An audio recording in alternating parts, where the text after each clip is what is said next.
Seguimos analizando la contingencia. Súmate a nuestro panel y opina con nosotros. Estamos en Combinación Clave. 11:34, sí, estás en Combinación Clave. Seguimos conversando con el periodista Daniel Matamala. Estamos hablando de su libro Poderoso Caballero, que presenta esta misma tarde, y es sobre la relación entre el poder político y el poder económico en nuestro país.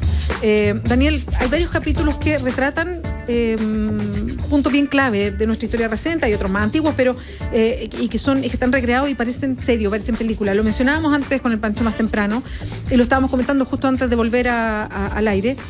Y tú recreas el momento en que desde la moneda se inicia, específicamente desde la figura del entonces ministro del Interior, Rodrigo Peñalillo, se inicia toda una operación para tratar de desviar la atención de las platas de SQM que pudieron llegar a la pre-campaña de Michelle Bachelet.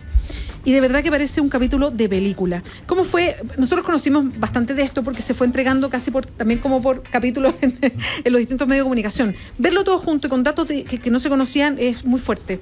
¿Cómo llegaste a toda esa información? ¿Cómo la fuiste elaborando? ¿Qué te pasó cuando conociste tal cual esa presión que hubo desde el Ministerio del Interior, las relaciones directamente con SQM para plantear algo que hiciera zafar a la presidenta? Bueno, ese capítulo específico, claro, habla de cosas que pasaron en 2015 y yo las fui reporteando en el día a día, también porque estaba trabajando en televisión, en radio, gran Recuerdo parte de lo que comentábamos. Entrevista en CNN al... Cristian Vargas, exactamente, claro, que era el ex ahora subdirector jurídico de Impuestos Internos, que era el que se la había jugado más o menos por intentar llevar adelante las investigaciones.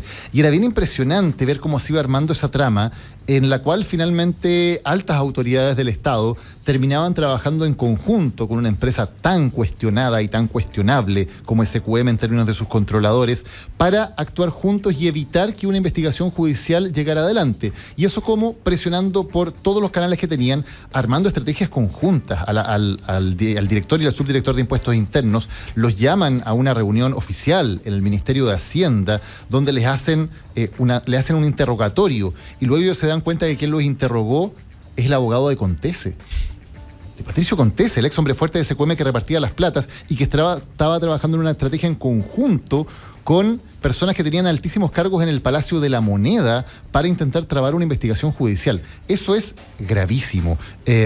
Da cuenta además de otro elemento, de que cuando el financiamiento de la política no es solamente un asunto de plata, va creando lealtades, va creando complicidades, y si ese financiamiento es ilegal, más aún, porque finalmente te convierte en cómplice de algo que es eventualmente ilegal. Y cuando ya el poder político no solamente tiene una lealtad, sino que tiene una complicidad con el poder económico, bueno, el paso siguiente es ese. Entonces tenemos que actuar en conjunto para encubrir algo, porque si no vamos a caer los dos. Y cuando ya se llega a ese punto, la democracia está totalmente distorsionada, porque evidentemente la labor de un gobierno no puede ser la de trabajar, al menos en algunos de sus cargos claves, para intentar tapar una investigación judicial presionando directamente al Servicio de Impuestos Internos, intentando utilizar al Tribunal Constitucional, usando al Ministerio de Hacienda, o sea, lanzando tentáculos por todas partes para tapar los negocios ilegítimos de una empresa privada.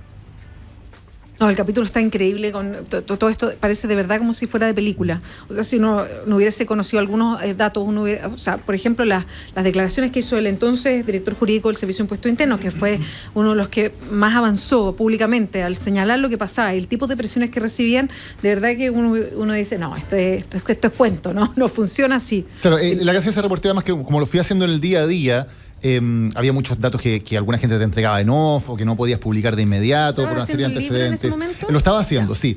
Entonces, claro, había muchos datos que no podía publicar de inmediato, pero uno veía cómo se iba desarrollando la historia, veía cómo se iban desarrollando las presiones. Entonces, finalmente no es que uno después vaya a recolectar toda la información, sino que uno había visto cómo esto se iba desarrollando y también cómo se iba desarrollando con las idas, las vueltas, las presiones, con seres humanos que también están sometidos a presiones gigantescas. Aquí el propio director de Impuestos Internos tuvo una conducta súper errática, porque él era presionado, pero él también tenía sus principios que quería mantener, pero a su vez él también había boleteado para la empresa de Martelli, entonces también estaba involucrado personalmente, y había lealtades que se rompían ahí entre medio, en fin, todos los elementos de una novela, pero en la vida real, y era algo que ocurrió en el primer semestre del año pasado, del 2015. Entendiendo que SQM ya estaba en una maraña medio extraña en esa época, ¿quién era el ministro del Interior para SQM? ¿Por qué pescarlo en en esta estrategia, digamos. Lo que pasa es que ellos se ven relacionados porque lo que ocurre acá es que a través del caso Penta se llega a una boleta que había entregado Pablo Wagner, el ex subsecretario de Minería de Piñera, a SQM. Y el 9 de enero del año 2015, hace justo un año, el Servicio de Impuestos Internos presenta una querella que incluye esta boleta. Y allí le llega el aviso a Peñailillo, ojo, van a abrir SQM. Porque por ahí la Fiscalía, que ya tenía antecedentes sobre SQM, necesitaba un elemento de impuestos internos. Y esa boleta de Pablo Wagner es la que permitía, al estar incluida en la querella, abrir la contabilidad de SQM. Y ahí se desata la alerta y comienza esta operación en conjunto de abogados de ambas partes para ver cuáles son las estrategias con las cuales se puede impedir que la Fiscalía llegue a tener esa información, a tener esta especie de cofre del tesoro, que era la contabilidad de SQM. Se arma toda una serie de estrategias entre básicamente personas que estaban en el gobierno y SQM, a través de abogados, a través, insisto, de impuestos internos, de armar una estrategia que pasaba incluso por el Tribunal Constitucional. Fue uno de los elementos que se armaron allí, una trama tremendamente compleja que ocurrió durante todos esos meses, y en que además finalmente el rol de Peñailillo era muy complejo, porque él estaba comprometido personalmente. De hecho, uno de los elementos tal vez públicos que en su momento pasó desapercibido, pero que era más impresionante, es cuando Hernán Vigi, que aparte de exministro de Hacienda, es director de SQM, una de las personas cercanas a Ponce Leró, en una columna en el Mercurio un día domingo, habla de que aquí hay una casa de brujas, con todo lo que está publicando la prensa sobre SQM. Y 2 días después, el martes, el ministro del Interior dice, paremos la casa de brujas. Y uno empieza a ver, mira qué curioso, mismas estrategias, Enrique Correa está asesorando SQM, el hijo de Enrique Correa estaba en ese momento a cargo de la SECOM, la Secretaría de Comunicaciones del Gobierno. De alguna manera, estrategias legales que están juntas, estrategias incluso comunicacionales, hasta el extremo de usar la misma frase, que están juntas entre SQM y el ministro del Interior. Y pasa tanto, me acuerdo en la época cuando salió hablando Ricardo Escobar, que fue director del Servicio de Impuestos Internos, con la que después se llamó Tesis Escobar, que quién iba a seguir la tesis Escobar, como si Ricardo Escobar viviera en el cielo. Ricardo Escobar fue efectivamente director del Servicio de Impuestos Internos, pero después era uno de los abogados tributaristas de SQM. Entonces no era un hombre que venía del cielo a hacer sus declaraciones que después tomaban como tesis los distintos actores de esto. No, era un hombre directamente involucrado. Entonces uno dice, ¿qué pasa aquí? Nos acordamos hace poco también de declaraciones, ahora último, ¿en qué caso es que también se ha repetido lo que decía Enrique Correa? Lo empezaron la tesis ahora para ver las estrategias comunicacionales, de que cuando la plata no se lleva para la casa, sino que se gasta en una campaña política, no es el mismo delito. No es de hecho, no es corrupción, dice Enrique Correa. Y se va Eso repitiendo, no es corrupción. y después la dice otro partido y le dice, y uno dice, bueno, ¿qué pasa aquí? Que están todos. Y efectivamente, eso es una estrategia de comunicación. Claro, se baja una estrategia, digamos. Alguien dice, en este caso Enrique Correa directamente, que es el mayor lobista de Chile, dice, no es corrupción si no me enriquezco personalmente. O sea, recibir plata de manera ilegal de una empresa que está interesada, obviamente, en lo que esa autoridad va a definir. Eso es la definición de corrupción. Me podrán decir que no, podrán algunos políticos intentar hacer esas diferenciaciones, pero eso es corrupción, es corromper la función pública. ¿Cuál es la función de un representante público? Es velar por el bien común, velar por los intereses de sus representados, o sea, de todos los chilenos. Cuando él, en cambio, está recibiendo dinero de una empresa que tiene un interés, lo está recibiendo además de manera ilegal, de manera oscura, de manera poco transparente, eso es corrupción. Corrupción no significa solamente que un político se haga multimillonario, se compre un yate y no sé, una isla en el Caribe. Hay otras formas de corrupción y claramente lo que vemos cuando se crea esta relación entre dinero y política es corrupción en esos casos. Aquí ha habido me parece que hay un cierto intento de una y otra vez ir repitiendo ciertas cosas que no son verdad hasta que se instalen, como si fueran verdad sencillamente por el efecto de la repetición, que es también lo que ha pasado con Jovino Noboa. Cuando se repite, no, es que él solamente hizo esto de manera altruista para financiar la política. Jovino Noboa fue condenado por evasión tributaria de su empresa personal. Su empresa personal, a través de boletas ideológicamente falsas, no pagó los impuestos que tenía que pagar. Eso es evasión tributaria de su empresa y eso es enriquecimiento personal. Y sin embargo se sigue repitiendo que esto fue una especie de altruismo que él tuvo. Él fue condenado por evasión de impuestos y eso hay que decirlo con todas sus letras. Y aparte de eso, el manejo de poder al interior del partido que le daba el dinero recaudado justamente, le permitía poner a quien quisiera en los cargos que él quisiera. Por supuesto, obtener poder de manera ilegítima también es una forma de corrupción. Finalmente yo obtengo algo. ¿Qué obtengo? Obtengo poder. Obtengo el poder de a la persona que yo le dije a Penta, financie la campaña de él. bueno, esa persona luego evidentemente va a tener una lealtad, una incondicionalidad hacia mí que yo obtuve por medio del dinero, en este caso indirectamente, de dinero que era de otro, pero que yo decidí a quién iba. Y la mejor prueba es lo que pasa ahora, cuando Jovino Noboa, estando condenado por la justicia, condenado por delitos, en la UDI no se le sanciona, no se le hace un reproche. La UDI decía, vamos a esperar la resolución de tribunales, no hay que prejuzgar la presunción de inocencia. Bueno, se acabó la presunción de inocencia. Jovino Noboa es culpable, está condenado por los tribunales de la República, está confeso de los delitos, y sin embargo ahora la UDI dice, no lo vamos a sancionar. ¿Cómo se explica eso si no es porque esa persona ha amasado un tremendo poder que tiene que ver también con el dinero? Seguimos conversando con Daniel Matamala, poderoso caballero. Está muy interesante la investigación en el libro y también todo lo que abre como pregunta, como reflexión para después. Daniel, en el camino de ir investigando todo lo que pasa y que esto, y ya como lo sabemos bien los chilenos, abarca buena parte del espectro político. Esto no tiene que ver con derecha o izquierda y tampoco tiene que ver con el origen de la plata porque también venía de distintos lados. ¿Cuál es el futuro? Porque tú lo planteas bien en el libro, esto no es que solo pase en Chile, esto es una tensión permanente en el mundo, en todas las democracias, donde efectivamente el que tiene el poder económico trata de mantener las mejores condiciones. Entonces hay una pugna entre el poder económico y el poder político, en todas partes, en todas partes. ¿Cómo han zafado otros países? ¿Cuál es el camino para Chile para ir intentando, porque no es un camino fácil ni un camino corto, intentando separar lo más posible, porque no sé si es posible separarlo totalmente, pero separar lo más posible y confiar en que se hace política para los ciudadanos y no para el que tiene el poder económico? Efectivamente es muy difícil y es un camino, no hay ninguna solución definitiva, ni es posible cortar ese lazo de manera absoluta. Yo digo que si el diagnóstico es que hay dos problemas principales, la solución tiene que pasar por atacar esos dos problemas. Un problema es el de esta falta de barreras entre el poder económico y el poder político. Y ahí hay un conjunto muy serio de propuestas, que es el que ha hecho la Comisión Engel, propuestas que están en el Congreso, que avanzan a los tropezones, con mucha resistencia, pero que en la medida en que haya presión de la opinión pública, yo tengo cierta confianza en cuanto a que algunas de ellas, al menos de manera incompleta, van a avanzar.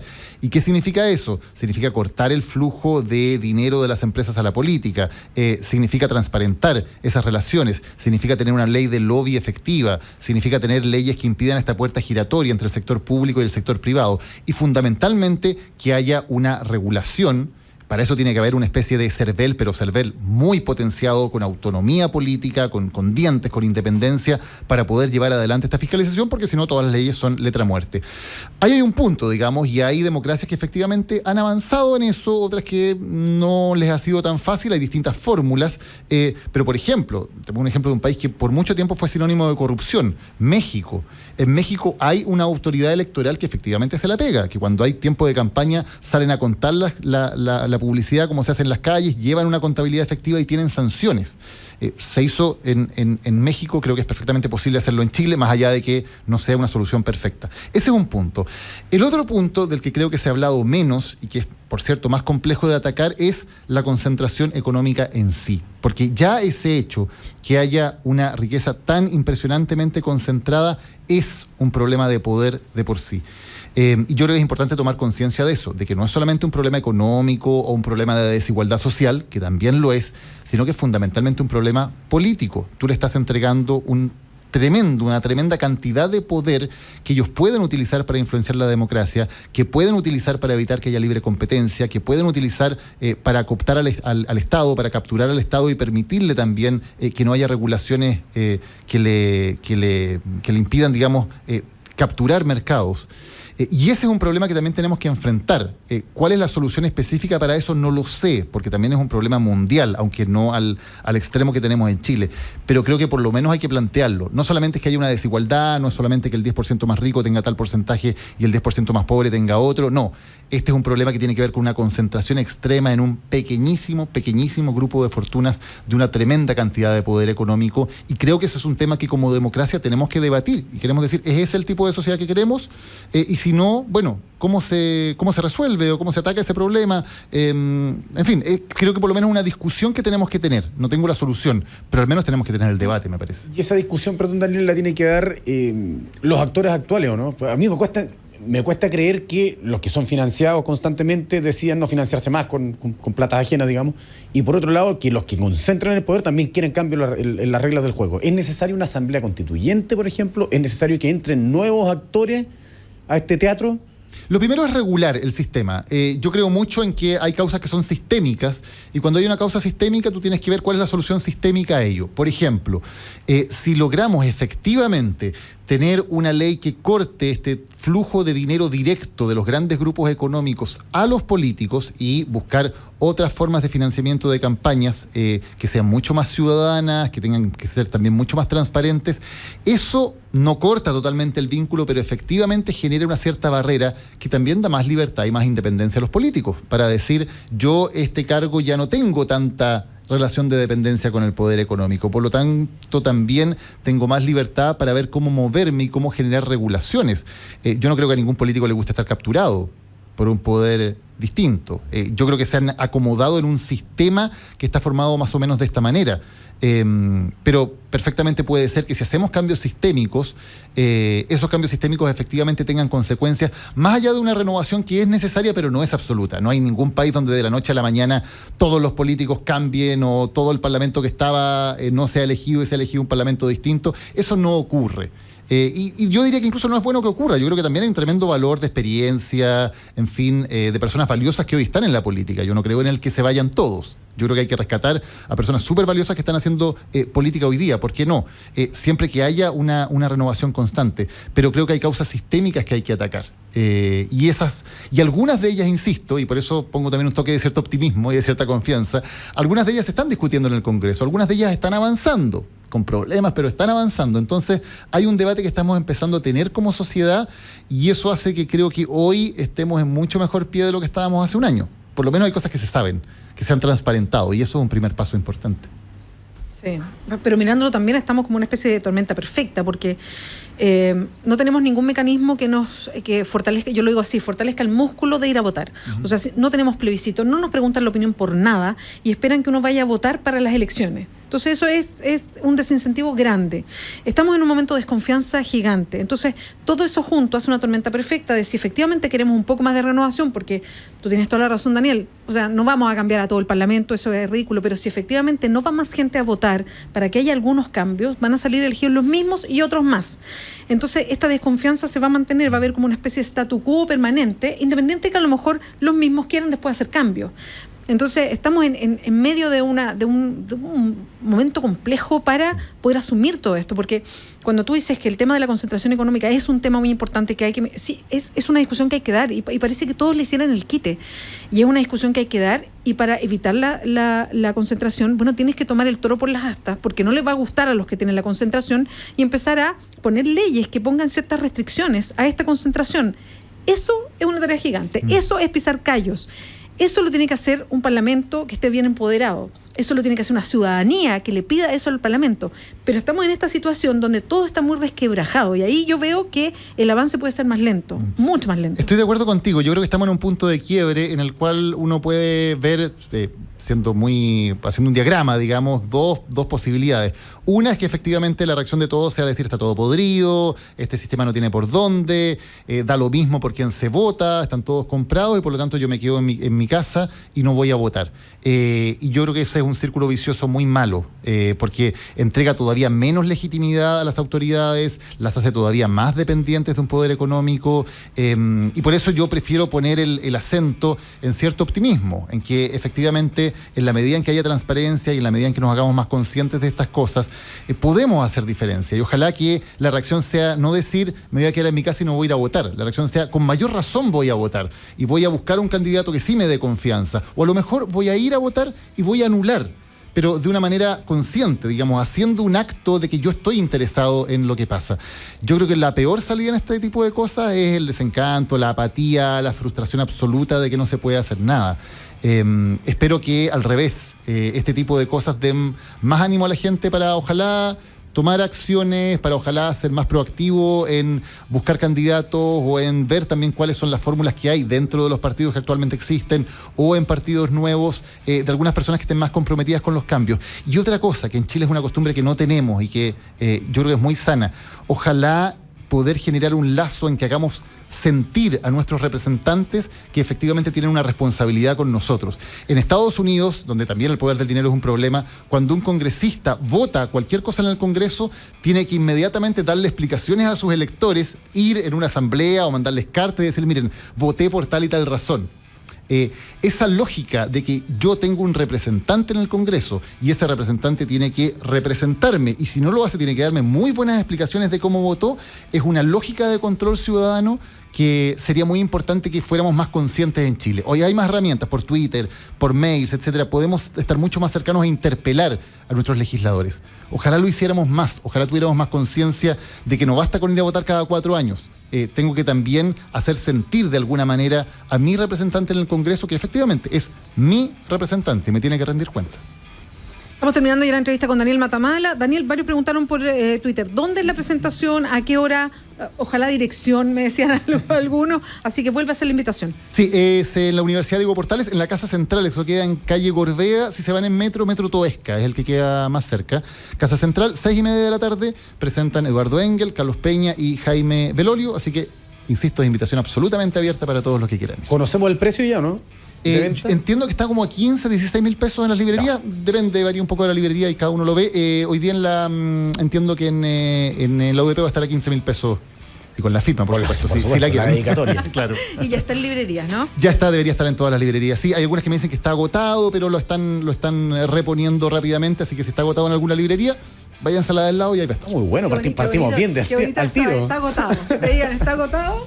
Bien, ¿no? En cambio, nosotros llegamos en la mañana, ¿cómo estáis? Agotado. Que es distinto. Es otro agotado. Otro agotado. Daniel, muchas gracias. Que te vaya muy bien. Muchísimas gracias a ustedes. Éxito, Daniel. Gracias. Que les vaya muy bien. 11:55 y antes de cerrar, cuando has pasado por la experiencia angustiante de no saber cómo vas a pagar las deudas a fin de mes, Afianza te da la posibilidad de pagar una cuota mensual totalmente abordable para ti. ¿Cómo? Vende tu casa, no te muevas de ella, paga una cuota mensual por 8, 12, 15 o 20 años menor al 25% de tu ingreso. Con la última cuota habrás recomprado tu casa. Los puedes contactar en afianza.cl o llamando al 2275-65690. Y Casa Mía es más que una residencia de adultos mayores, es un lugar para vivir plenamente la vida. Son departamentos de 3 tamaños con enfermera y médico residente, plena independencia para vivir los años dorados. Actividades semanales como taller de pintura, coro, bingos y más. Está en Normandía 1882 en Providencia. El número es el 22-343-0006 y la página web residenciacasamía.cl. Y antes de la despedida, 313 votos en la encuesta, están @Radio La Clave. ¿Crees que Jorge Sampaoli es rehén de la NFP, como él mismo lo dijo, en Europa? 9% dice que sí, que le cree a Jorge Sampaoli, un 91% dice que no le cree que sea rehén de la NFP. La explicación del por qué, ahora, en Cónclave Deportivo, a las 12 y a la 1:30 el remate, con el chico Peñalillo. Que lo queremos harta, Sampaoli, ya. Sí, se nota, se anotaba este último tiempo. Ya, Pancho, tú hasta más rato y nosotros nos volvemos a encontrar mañana. Nos vemos. Chao, chao. Chao, Daniel. Gracias. Afianza. Financiamiento responsable para gente responsable y Residencia Premium Casa Mía, donde los adultos mayores disfrutan de su independencia en departamentos a su medida. Presentaron Combinación Clave. En la 92.9 fueron 3 horas de información, opinión y debate. Combinación Clave. Mañana volvemos para seguir desmenuzando la contingencia con los temas que nadie toca, pero que a ti te interesan. Combinación Clave. Solo en La Clave, tu nueva número 1. Las opiniones vertidas en este programa son de exclusiva responsabilidad de quienes las emiten y no representan necesariamente el pensamiento de Radio La Clave 92.9.